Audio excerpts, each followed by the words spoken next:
Chères auditrices, chers auditeurs de Golasso TV, bienvenue.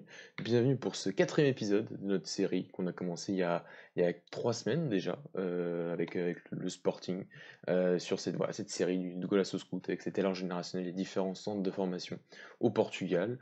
On a fait une grosse revue d'effectifs comme j'ai dit avec le Sporting il y a 3 semaines. On est passé par Braga, on est retourné à Lisbonne avec Benfica la semaine dernière en compagnie de Dani. Et cette semaine, on a bien sûr, il fallait faire il fallait aller fallait aller à l'Olival ou du côté de Porto pour aller faire les talents générationnels et quels talents choisir à suivre dans les années à venir dans les différentes générations entre les 2001 et les 2005. Et donc nous y voilà, Alex, parce que Alex, comme d'habitude, est avec moi. Comment tu vas?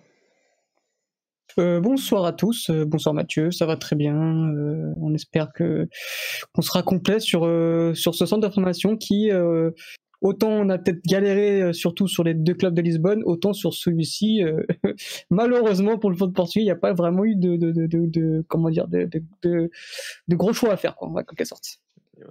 On est tous les deux d'accord, on va en parler. On en parle peut-être un petit peu à la fin, si on a un peu de temps, sur cette un peu baisse des qualités des générations du FC Porto. Parce qu'on commence à partir de 2001, Alex, et si on avait commencé un petit peu plus haut, à partir de 2000, là par contre, il y aurait eu un gros débat, même 99 bien sûr. Mais depuis quelques temps, ça se ressent aussi un peu sur les résultats en formation du côté de Porto. C'est cette baisse en qualité au niveau des différentes générations, mais il y a des talents quand même à noter, à faire sortir et à évoquer. Et donc, on va tout de suite commencer, Alex, comme d'habitude, par les 2001. Comme dans tous les clubs, ça a été, peut-être pas Benfica, mais dans tous les autres clubs, ça a été peut-être un petit peu difficile de trouver un énorme talent. Du côté de Porto, ça se vérifie une nouvelle fois. Avec, il y a peu de joueurs. On avait parlé en off de Rodrigo Valen, que tu nommeras sûrement joueur à suivre dans cette équipe-là. Moi, tout de suite, j'ai pensé à Gonzalo Borges, qui fait sa saison quand même en équipe B cette année. Francisco Meiredo, le gardien. Mais c'est pas extraordinaire. Qu'est-ce que tu en penses, toi? Ouais, clairement, moi le joueur qui ressort un peu plus de cette génération, c'est comme tu dis, c'est Rodrigo Valente qui est titulaire en équipe B. Et après, c'est tout, quoi. Enfin, et c'est ni un crack, ni une pépite pour moi. C'est un bon joueur de foot qui peut faire une bonne carrière. Enfin, si on parle à l'instant T, mais évidemment, peut-être que dans 2 ans, ça sera un titulaire en espoir.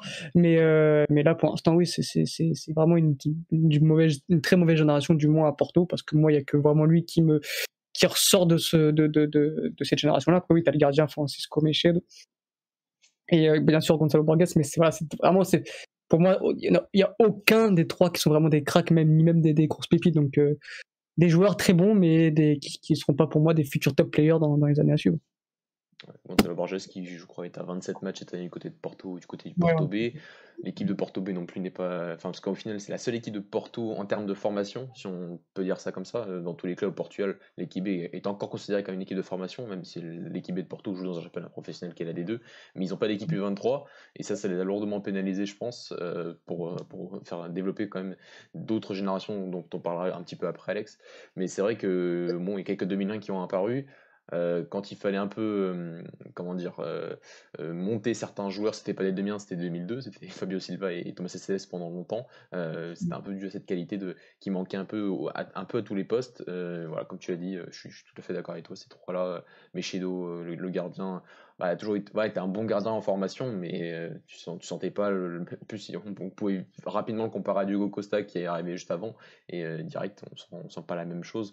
Gonzalo Borges, pour moi, toujours trouvé un ailier, enfin là aussi intéressant, un bon joueur, mais jamais même en formation, jamais un joueur extraordinaire qui débloquait les matchs à lui tout seul, comparativement à un Francisco Conceição qui, lorsqu'il était un peu surclassé, lui faisait vraiment les différences, notamment l'année dernière en U19, même s'il avait encore moins de temps de jeu que Gonzalo Borges, c'est dire.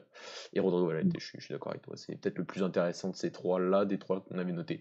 Mais ça traduit un peu aussi le manque de qualité quand même dans cette génération de 2001, à la fois certes au Portugal, mais surtout du côté de Porto.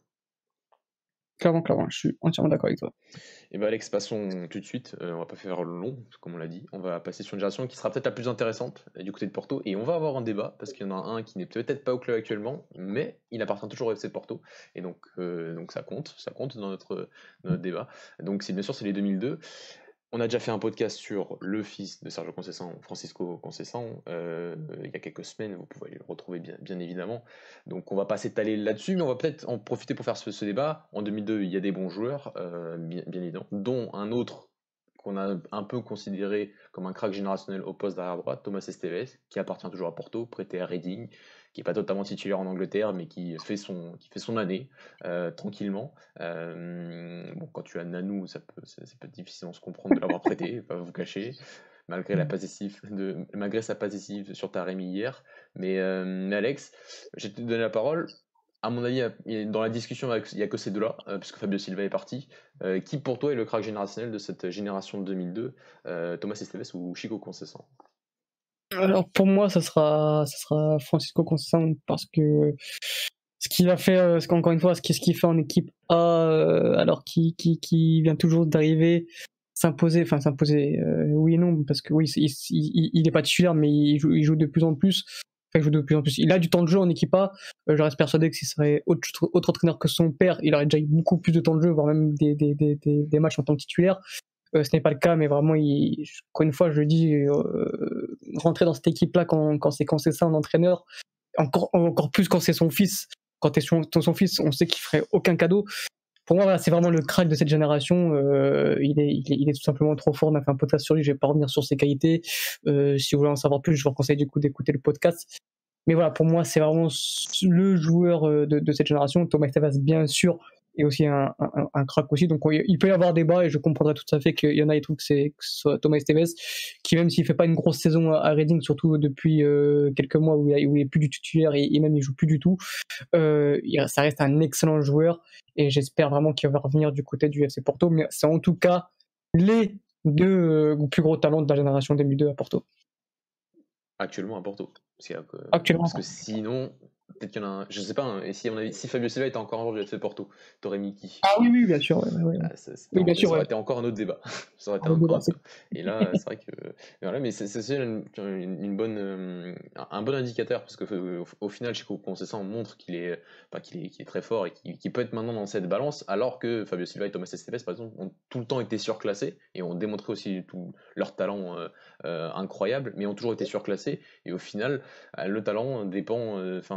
Il faut voir à peu près voilà, à ce niveau 19-20 ans pour voir vraiment quelles sont les qualités, parce que ta courbe de progression ne peut pas forcément être la même, mais pourtant tu peux avoir exactement le même potentiel à ton poste. Et c'est vrai qu'on se rend compte qu'aujourd'hui, en 2021, qu'un Chico Conceição a autant de potentiel à son poste peut-être qu'un Fabio Silva ou qu'un Thomas Esteves à quelque chose près.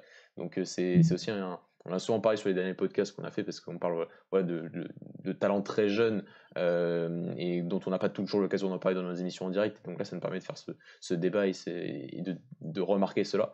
Mais c'est un indicateur intéressant, je trouve. Et je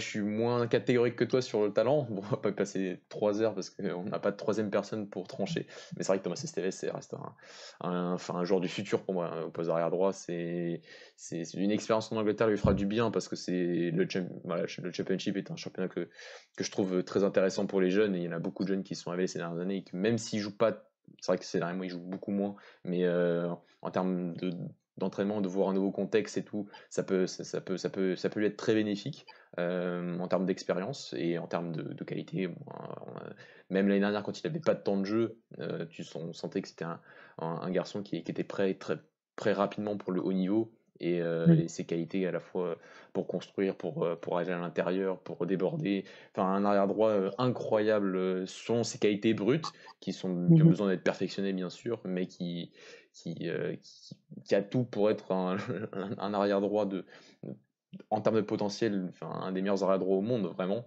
selon moi, et encore plus une autre un autre problème un bon problème avec toute la qualité des arrière droits qu'on aura peut-être dans quelques années, même s'il y en a qui performent déjà dans un très très grand club, mais à ce poste-là, on est entre guillemets tranquille si tout se passe bien. J'ai envie de dire.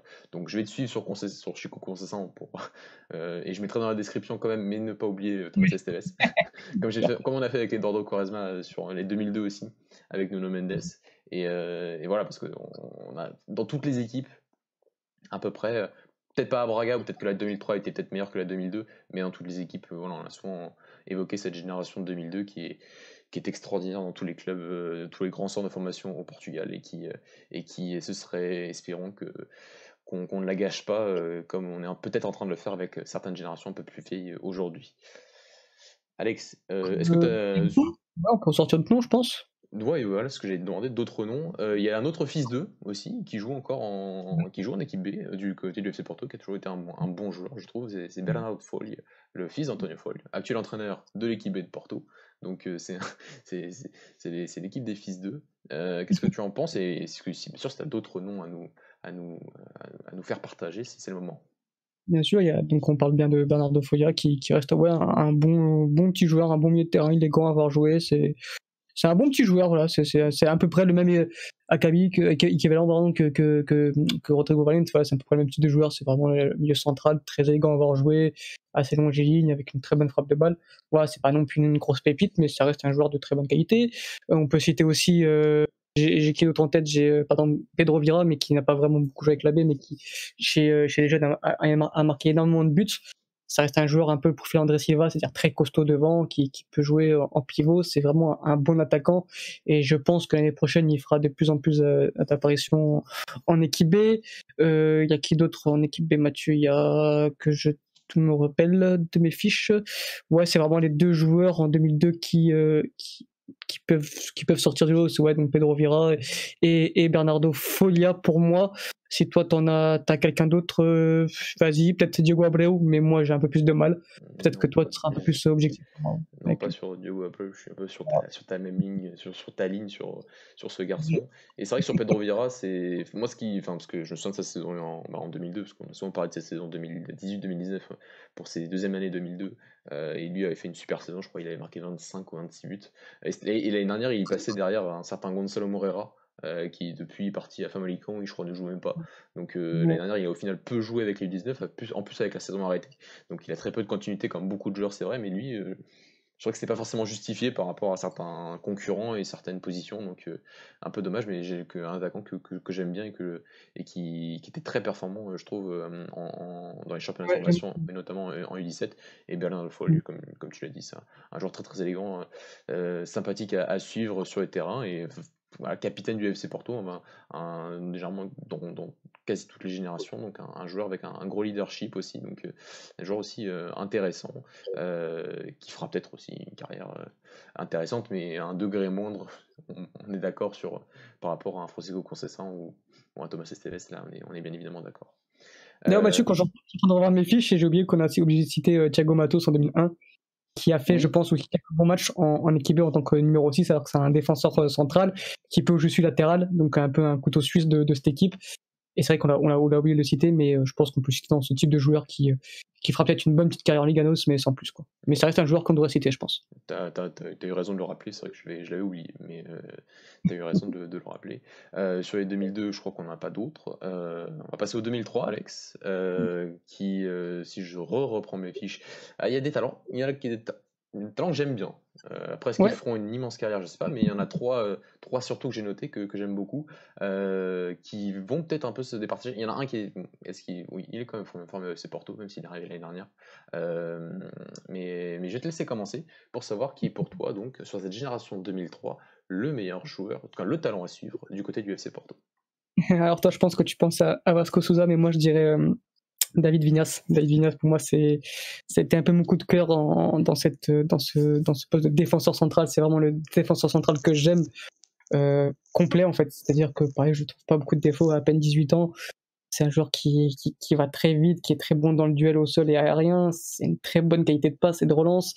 Voilà, c'est un joueur qui a toujours été surclassé limite à Porto. Voilà, c'est vraiment un excellent défenseur central qui, je pense, va pas tarder à faire son apparition au haut niveau. C'est pour moi le crack de cette génération. Et du coup, après, je pense qu'en dessous, Mathieu en parlera aussi, c'est Vasco Souza, du coup, qui vient d'arriver de Guimarães, enfin, qui est arrivé de Guimarães la saison dernière et qui du coup, ça fait une saison qu'il est à Porto. Il a malheureusement très peu joué cette saison, même pas du tout. C'est un très bon joueur aussi. Mathieu va en parler après. Mais voilà, pour moi, si je devrais citer un joueur, pour moi, c'est David Vignas. Alors, tu anticipes mes propos, mais je suis d'accord avec toi. J'adore Vasco Souza, mais pour moi, le talent de cette génération, c'est David Vignas. Oui, C'est d'accord. le joueur le plus complet. Ce qui m'a beaucoup étonné d'ailleurs, parce qu'il était surclassé en tant que 2003, avec les 2002, il y a 2 ans, avec ses 30 matchs de but, et l'année dernière, il fait que 6 matchs avec les U19, et il retourne un peu en U17 avec 8 matchs. Donc au final, il a quand même joué parce que les championnats se sont arrêtés, c'est vrai à un moment de la saison, mais déjà l'année dernière, je n'avais pas trop compris pourquoi il n'est pas en U19 du côté de Porto. Parce que c'est un garçon qu'il faut lui faire de la place, je trouve, Ouais. du côté de Porto. Bon, après, quand tu vois comme ils sont en train de gérer l'un de leurs plus grands, l'une de leurs plus grandes créations au poste de défenseur central gaucher, bon bah, ça peut se comprendre aussi parfois cette gestion du côté de Porto, mais ça se traduit ça aussi, hein, ce côté un peu de manque de joueurs. Je sais pas si certains jeunes commencent à s'en rendre compte que Porto a du mal à laisser sa place aux jeunes, et que même si on en parle nous aussi un peu avec Benfica maintenant, c'est vrai que le côté des grands clubs offrent des conditions qui, même si tu sais que tu vas peut-être jamais arriver en équipe première, t'offre des conditions pour te développer, pour apprendre plein de choses, pour être dans des conditions professionnelles, pour être avec des meilleurs éducateurs du pays. Et même si tu n'atteins pas ce niveau, cette expérience-là est très bénéfique. Mais si tu sens que tu peux jamais arriver en équipe première, ça joue aussi sur une certaine motivation. Et, Bien sûr. et c'était un petit parenthèse par rapport à ça, parce qu'on l'a pas aussi beaucoup évoqué, alors qu'on parle beaucoup de formation depuis 4 semaines, Alex. Mais Ouais. voilà, je suis d'accord avec toi sur David Digne, comme le talent à suivre de cette génération de 2003, qui a beaucoup joué avec les 2002 aussi. Mais Vasco Souza, c'est le créateur, hein, c'est le joueur très très fort entre lignes, très petit, très très petit. Je sais pas s'il a grandi depuis, parce que je l'ai pas vu depuis 1 an et demi, mais enfin Ouais. depuis 1 an, Ouais. mais c'était un joueur vraiment très très petit, moins d'1m60 en U17, mais bon, croire qu'on peut être on peut avoir cette taille-là et être très très fort. Et c'est vrai qu'il a beaucoup contribué, je trouve, à la bonne saison de U17 du FC Porto l'année dernière. Parce que c'est pas non plus, voilà, les 2003, c'est pas une génération extraordinaire, et pourtant c'était l'équipe de Porto en U17 l'année dernière, perdait très peu de matchs, et arrivait, même avec un Braga qui était très fort, je trouve, a perdu quand même des matchs, a perdu des points enfin des points dans des matchs assez difficiles, et Porto les perdait pas.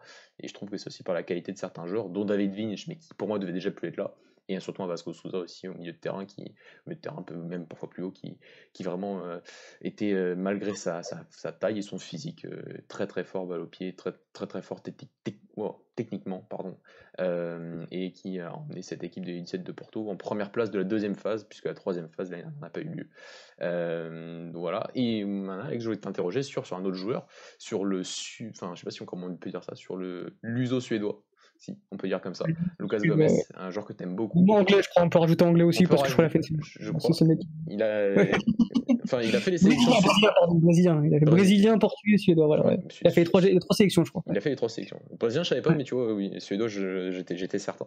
Et brésilien aussi, c'est possible. Donc voilà. Qu'est-ce que tu as à nous dire sur lui? L'année dernière, je l'ai pas vu tant que ça, je crois, mais je sais pas s'il était vraiment titulaire Il du fait côté pas de une Porto. énorme saison, on va dire. Ouais, ouais. Ouais, je crois qu'il fait pas sur les quelques matchs que j'ai vus quand même de Porto U17 l'année dernière, il fait pas une immense saison, mais ça reste un joueur quand même intéressant sur les quelques fois quand même que j'ai pu le suivre. Qu'est-ce que tu en penses? Alors oui, déjà pour revenir sur Vasco Souza, c'est un joueur qui était énormément suivi par le Barça, par Manchester City United. C'était vraiment un gros talent. Au final, il a signé à Porto, donc c'est pas plus mal pour lui non plus parce que c'est bien de rester un peu au pays. Euh, Maintenant, oui, j'espère qu'il va quand même prendre un peu plus de coffre physique parce que même si surtout nous deux, on dira très bien que le gabarit ne fait pas tout dans le foot. Là, vraiment, il est vraiment très frêle en fait. C'est vrai qu'il est vraiment très très petit. Donc j'espère vraiment qu'il va grandir et qu'il va prendre un peu plus de coffre et des volumes de jeu parce que sinon ça va être compliqué pour lui. Mais ça reste un excellent technicien qui, comme l'a dit Mathieu, se déplace très bien entre les lignes, qui a une excellente vision du jeu, etc. Et pour revenir sur Lucas Gomez aussi, c'est un joueur qui était énormément suivi par des grands clubs. Il avait failli signer à la Juventus quand il était à Malmö encore. Au final, il a signé à Porto. Il a été très proche de Manchester United. Au final, il signe à Porto. Et c'est vraiment un talent, un grand talent qui comme je l'ai dit, il hésite encore entre trois sélections, entre son pays de naissance qui est le Brésil, son pays où il a joué le plus longtemps parce qu'il est arrivé très tôt en Suède, donc l'équipe nationale de suédoise, et enfin le Portugal. Donc il a fait les 3 sélections. L'année dernière, il fait une saison moyenne côté de Porto, il marque 10 buts, un truc comme ça sur 21 matchs. Sur une vingtaine de matchs et bon, on s'attendait à mieux parce que c'est vraiment un énorme talent qui est vraiment costaud pour son âge, qui joue très bien en pivot, une super patte gauche avec une grosse frappe de balle, techniquement c'est très à l'aise avec un bon jeu de tête. Voilà, c'est vraiment l'attaquant complet qui sait tout faire. On s'attendait à mieux peut-être, mais après voilà, il vient d'arriver dans un nouveau pays, donc voilà. Mais c'est encore une fois, c'est un joueur qui s'il est bien géré, fera aussi se fera parler de lui. Maintenant, voilà, il a la concurrence parce que, comme on l'a dit, on a parlé d'un Pedro Vieira qui a que 1 an de plus que lui. Donc, il y a aussi un Joel Carvalho qu'on peut citer. Donc, ouais, il y a vraiment du monde dans ce poste d'avant-centre à Porto. Donc, bonne chance et le meilleur en sortira vainqueur. D'accord, tu as cité un nom qu'on va sûrement évoquer juste après. Mais juste une petite parenthèse aussi sur Vasco Souza, parce que c'est un peu le deuxième talent qu'on cite du côté enfin, de Porto qui sort de Guimarães. Il y a aussi donc, João Rezende qu'on a évoqué la Oui. semaine dernière du côté de Benfica.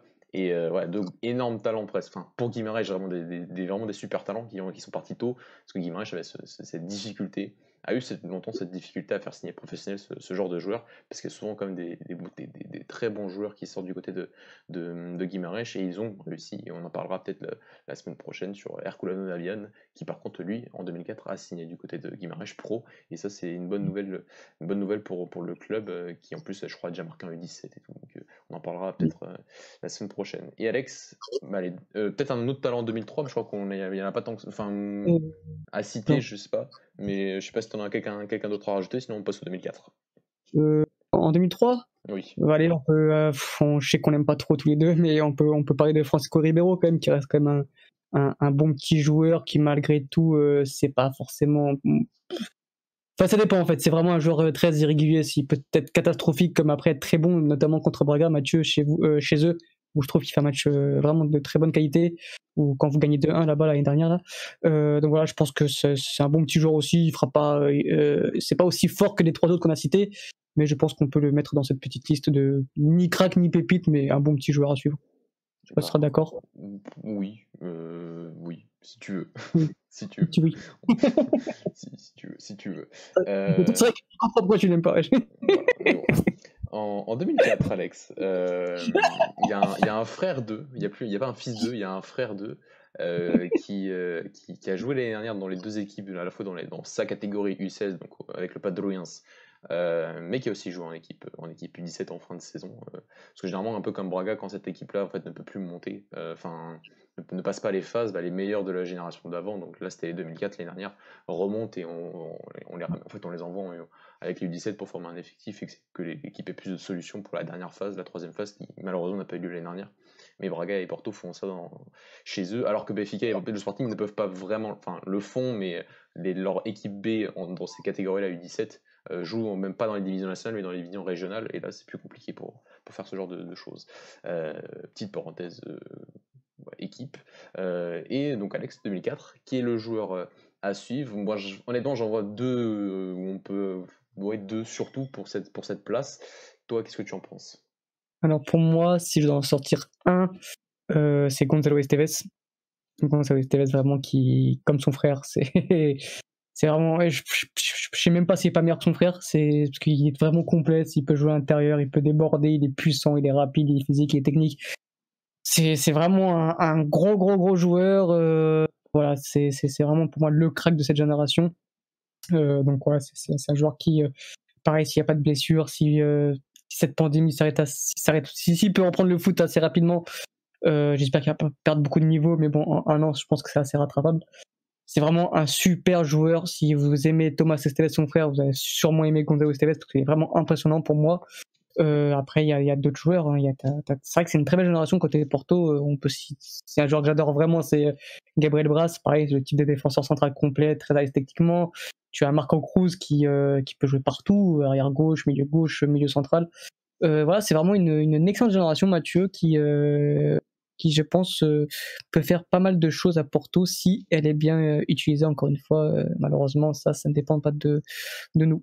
Oui, on est d'accord. Après, avec Thomas Gonzalo Esteves, qui je suis d'accord à son âge, impressionné déjà, enfin, plus physiquement. C'est vrai qu'il a une sorte de puissance plus que son frère au même poste, parce que là, vraiment, on peut les comparer. Donc oui, ça, je suis d'accord avec toi. Par contre, sur les matchs que j'ai vu l'année de lui, j'ai trouvé certaines lacunes défensives qu'il fallait gommer. Et par contre, par rapport à son frère, que je trouvais pas à son âge. Donc c'est vrai que je me souviens quand il vient avec le Padroian à Braga, il se fait avoir 3 fois dans le dos quand même. Donc ça, je crois que c'est 3 buts. Je crois qu'il joue face à nous alors qu'il était cette fois-ci avec les U17 de Porto, et là aussi ça avait été un peu compliqué défensivement, si ma mémoire est bonne. Donc bon après, j'allais dire c'est un peu la même chose pour tous les latéraux, et que on attend, Surtout à cet âge, on va dire. surtout à cet âge aussi, donc on attend l'évolution qu'on espère pour lui, mais comme tu l'as dit sur tous les autres aspects, notamment offensifs, et comme son frère, ce côté complet où il peut faire un peu vraiment beaucoup de choses, et en plus à son âge, ce côté très très puissant sur son couloir impressionne, et c'est vrai que c'est le joueur, oui, qu'il faut mettre en avant. T'as mis aussi t'as mis Gabriel Vaz, Marco Cruz, mais moi je mettrais quand même Joël Carvalho, parce qu'il fait quand même une bonne saison U15, en U15 quand il arrive à Porto, parce qu'il était à Braga avant. Et je crois qu'il jouait déjà en U15, dans un championnat U15 alors qu'il avait 13 ans à Braga. Donc ça a été un précoce, parce que l'année dernière il était surclassé comme 2004 dans une équipe de 2003. Donc ouais, c'est aussi un attaquant que j'aime bien, qui marque beaucoup, que je trouve aussi assez élégant, et qui attaque bien la profondeur. Donc je trouve que c'est un bon joueur. C'est vraiment une bonne génération. C'est peut-être la meilleure du côté de Porto sur celle qu'on va citer. Enfin, peut-être celle où il y a plus de.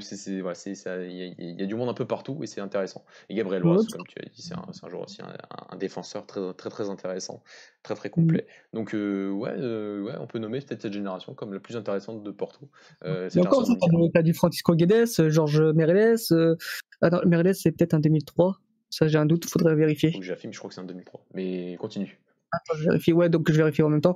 Mais non, ouais, tu vois, t'as du Francisco Guedes qui est pour moi très bon. Omar Okande, par exemple, tu vois, qui peut-être même, oui, aussi, pour certains, qui est peut-être même le meilleur de cette génération pour certains. Donc voilà, c'est vraiment une excellente génération, et tu vois, je viens de voir que ouais, Georges Meireles c'est bien 2004, donc c'est vraiment une grosse génération côté Porto, et il faudra bien l'utiliser cette fois-ci. Et Omar Okande, t'as eu raison, c'est vrai que je l'avais oublié. J'ai totalement oublié. Peut-être que j'ai pas vu le drapeau Portugal, parce qu'au final il est bissau-guinéen, et que c'était pas. Je crois qu'on avait parlé l'année dernière, comme quoi c'était vraiment pas sûr qu'ils choisissent le Portugal. Donc ouais, je suis d'accord. Oui, c'est vrai que un ailier qui revient sur son pied droit de façon assez incroyable. Donc ouais, vraiment un joueur aussi intéressant, mais je crois qu'on s'est pas dit si on allait mettre que des Portugais, donc non, on aurait pu mettre Omar Okande. Non, en y repensant, c'est vrai qu'on aurait très bien pu mettre Omar Okande. J'avoue que je l'avais oublié. Mais bon, mais après voilà, malheureusement ça reste une génération. On va dire, il y a vraiment c'est vraiment une très très belle génération du côté de Porto, et c'est aussi une génération qui devait être en U17 totalement cette année, et qui malheureusement on les a pas vus jouer. Donc c'est aussi des joueurs qu'on n'a pas vu depuis un an quand même, Alex. Donc c'est aussi à noter.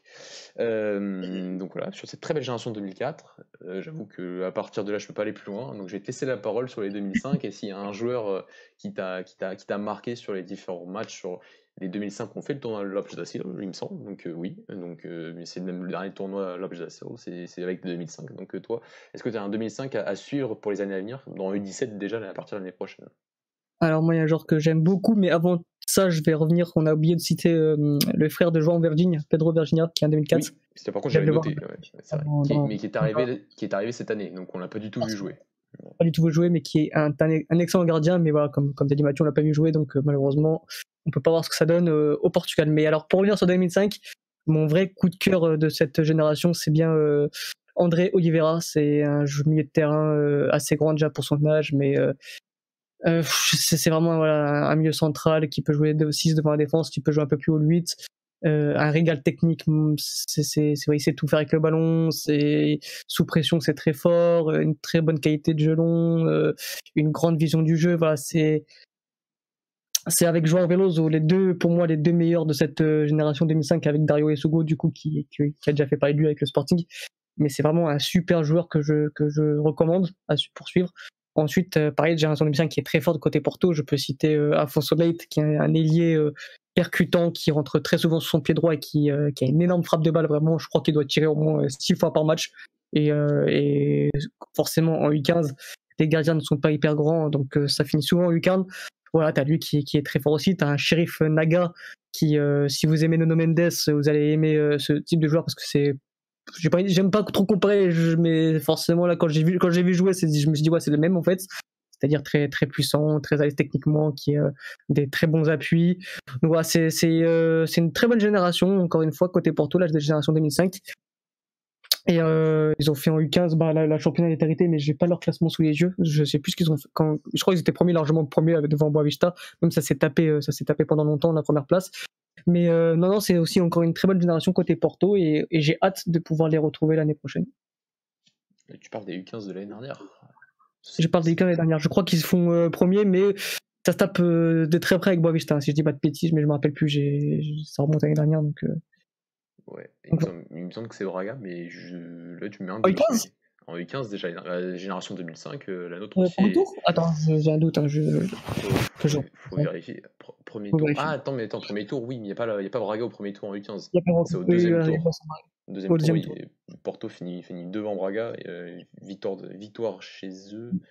Non, ils nous battent chez Pourtant, nous. Philippe Braga, c'est ça Voilà, Ok. en deuxième phase, ils nous battent chez nous et on gagne et on fait match nul seulement à Porto 0-0, qui était un match pas beau du tout à voir. Mais voilà, je pense que. Mais oui, t'as raison, oui, c'est vrai, parce que en première phase, Braga en U17 et en U15 n'est pas dans la même poule que Porto. Donc, alors que Boavista, oui, parce que c'est à côté. Voilà. Donc, mais voilà, pas de confusion.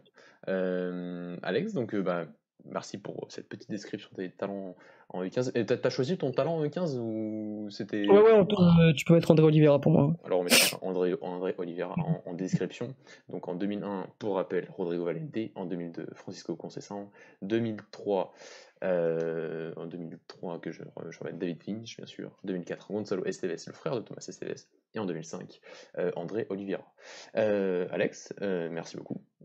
Merci pour moi. Voilà, on a donc fait le tour de cette différence des grands centres de formation au Portugal aujourd'hui. Après ces 4 épisodes, toujours de notre podcast de Quoi ce Scout. Merci Alex. Vous pouvez retrouver ce podcast, mais vous pouvez aussi retrouver tous nos lives et surtout les lives de cette semaine sur malheureusement l'élimination du FC Porto en Ligue des Champions, mais la victoire quand même face à Chelsea. On en a parlé avec Kevin, on a aussi fait le bilan du FC Porto cette saison dans les compétitions européennes et donc en Ligue des Champions. Et nous, on se retrouve encore cette semaine pour notre combat sur Gola Sobet avec Louis, Alex. Et sinon, on se retrouve bien sûr en émission en direct dès la semaine prochaine pour revenir aussi sur cette dernière ligne droite en Ligue 1. Et voilà, n'hésitez bien sûr pas à nous suivre sur tous les réseaux sociaux, Facebook, Instagram, Twitter, à mettre la petite cloche, à vous abonner sur YouTube, Twitch et à mettre un petit pouce bleu, c'est important pour nous. Et Alex, bonne soirée et à la prochaine pour tous nos éditeurs. Ciao. Ciao.